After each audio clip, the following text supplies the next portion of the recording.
Terima kasih pemirsa, Anda kembali menyaksikan Kominfo Newsroom. Pemirsa, Satuan Tugas Importasi Ilegal mengungkap dan memusnahkan temuan barang impor ilegal senilai 46 miliar rupiah di Cikarang, Jawa Barat. Barang ilegal tersebut berupa pakaian bekas, kosmetik, hingga elektronik.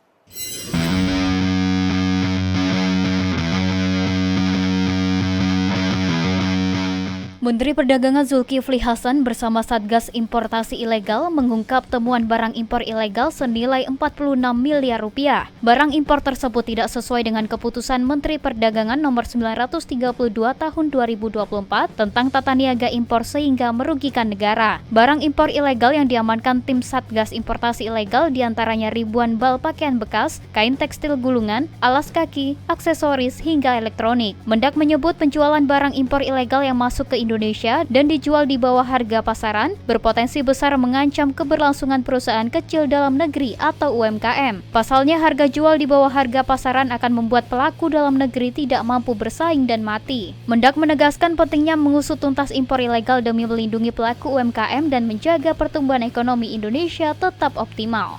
Dari hasil tindak tersebut, keseluruhan diperkirakan nilai barang yakni sebesar 46 miliar 188 juta 205.400 rupiah.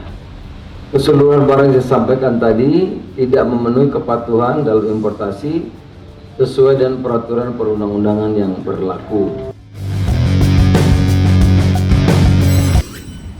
Pemirsa, pemerintah Indonesia secara resmi meluncurkan dokumen Indonesian Biodiversity Strategy and Action Plan 2025-2045. Dokumen ini berfungsi sebagai panduan strategis dalam pengelolaan, perlindungan dan pemanfaatan berkelanjutan, serta pengembangan teknologi dan ilmu pengetahuan keanekaragaman hayati.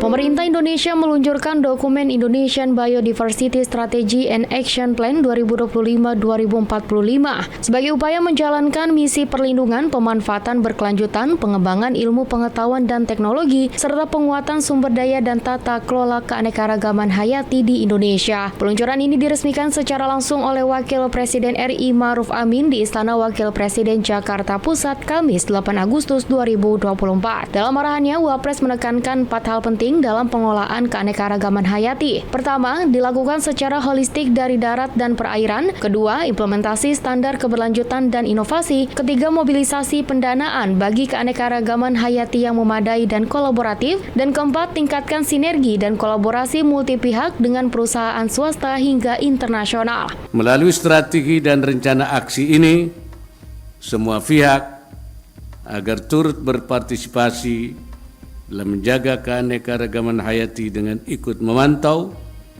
dan mengelola berbagai langkah-langkah pelestarian lingkungan untuk mewujudkan pembangunan berkelanjutan.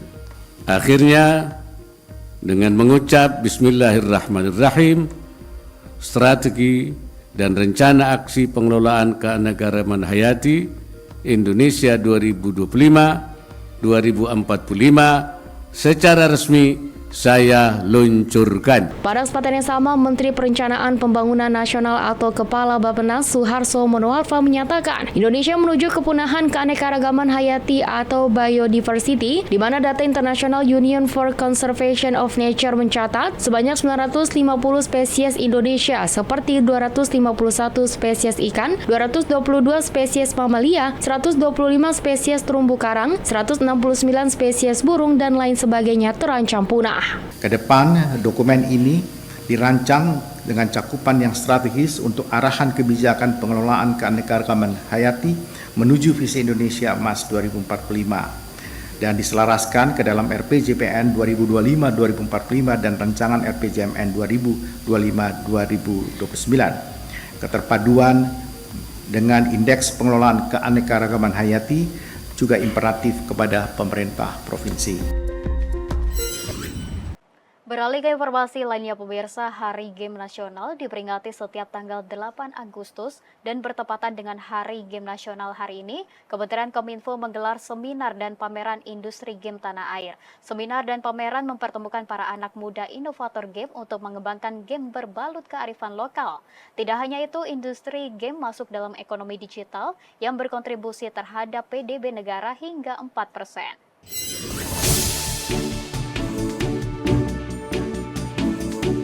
Kementerian Kominfo bekerjasama dengan Yayasan Masyarakat Indonesia Emas menggelar acara seminar dan pameran industri game di Solo, Jawa Tengah. Direktur Ekonomi Digital Kominfo Bonifasius Wahyu Pujianto menyebut, pengembangan dan pembangunan industri game membutuhkan kolaborasi dan inovasi berbagai pihak.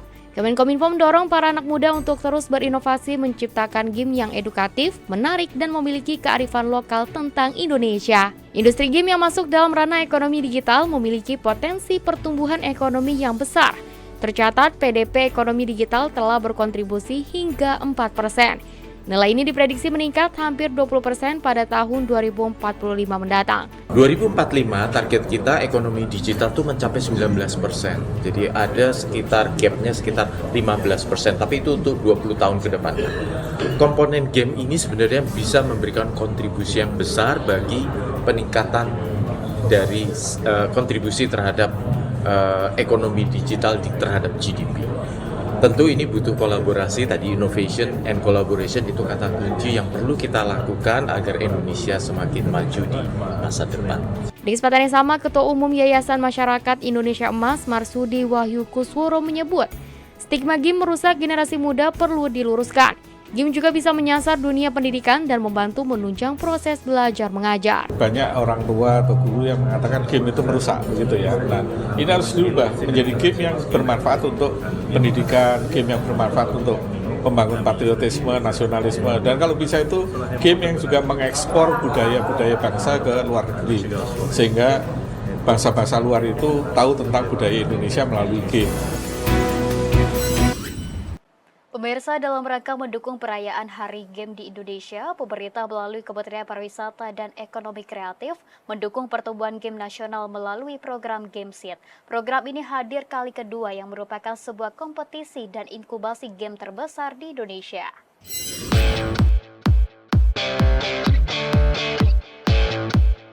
Kementerian Pariwisata dan Ekonomi Kreatif atau Badan Pariwisata dan Ekonomi Kreatif mengapresiasi Asosiasi Game Indonesia, Indie Game Group Indonesia, Tencent, dan Garena dalam mendukung pertumbuhan game nasional melalui program Gamesit. Gamesit merupakan sebuah kompetisi dan inkubasi game terbesar di Indonesia. Program ini hadir untuk meningkatkan pengetahuan dan pengalaman para pelaku industri game, membantu menciptakan game yang diterima pasar, serta mengembangkan studio game yang berkelanjutan dan siap bersaing di tingkat nasional dan internasional. Deputi Bidang Ekonomi Digital dan Produk Kreatif Kemenparekraf Nelly L. Hilman mengungkapkan rasa bangga karena di tahun kedua Gamesit sudah mendapat perhatian dari industri game dunia seperti Tencent dan Garena. Tahun kedua ini sudah mendapat perhatian dari industri game sendiri, industri game dunia lagi, nggak main-main. Jadi industri dari Tencent maupun dari Garena, kelas dunia, dan mudah-mudahan ini bisa menjadi perwujudan, Mas, bahwa kalau kerjasama kolaborasi Pentahelix dengan industrinya juga, tentunya ini bisa mendorong sebagaimana dimanfaatkan Perpres game, Mas, yang barusan keluar. Kalau kita kerjasama bareng-bareng antar kementerian dan juga industri swasta, kemudian juga akademisi, tentunya kita bisa mengembangkan. Sementara itu, Presiden Asosiasi Game Indonesia, Cipto Adiguno, mengungkapkan bahwa 2 atau 3 tahun belakangan game-game berkualitas dari Indonesia mulai bermunculan, baik melalui PC, konsol game, maupun mobile. Cipto melihat bukti nyata dukungan yang dilakukan secara konsisten menunjukkan hasil yang positif. Dan bukan hanya dari nilai finansial, tapi juga dari awards secara internasional.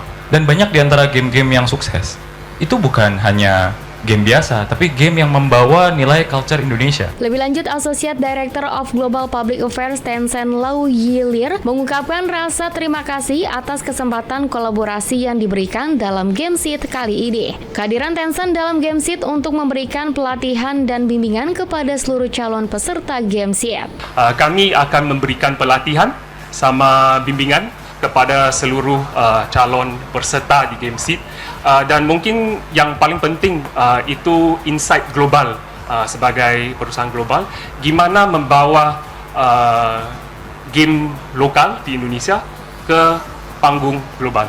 Jadi mungkin ini yang kontribusi yang terbesar dari Tencent. Pemirsa, kami akan segera kembali dengan informasi lainnya. Tetaplah bersama kami.